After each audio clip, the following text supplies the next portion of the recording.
కోసం నేను ఎప్పుడూ ఉంటాను. ఇక మీదట నా దగ్గర ఏది దాచను, సరేనా? నువ్వు అనవసరమైనవన్నీ ఆలోచించి బాధపడకు. నేనే రేపు కాల్ చేస్తాను.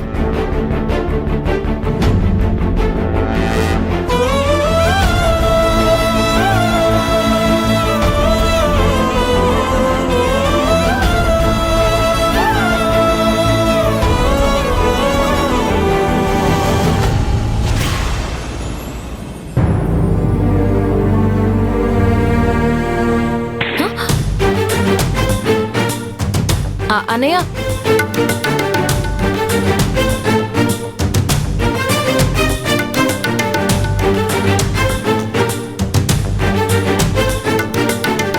అన్నయ్య, మీరు బయటికి వెళ్తే చెప్తారా? బట్టలు ఉతికే సోపు, పాత్రలు కడిగే సోపు, ఇంకా కొన్ని సరుకులు కావాలి. చెప్తాలే. ఏమైందన్నయ్య అదోలా మాట్లాడుతున్నారు? అదోలా మాట్లాడితే మాత్రం ఏమైపోతుంది ఇక్కడ? మీరేం మాట్లాడుతున్నారో అర్థం కావడం లేదన్నయ్య. అమ్మా నీలవేణి, మహేంద్ర వర్మ గారు ఈ ఊర్లో ఎంత పెద్ద మనిషో తెలుసా నీకు? డబ్బు ఎవరి దగ్గరైనా ఉంటుంది, కానీ మంచి గుణం ఉండాలి. అలాంటి మంచి గుణం 1000 మందిలో ఒక్కరికే ఉంటుంది. ఆ ఒక్కరే మన మహేంద్రయ్య గారు.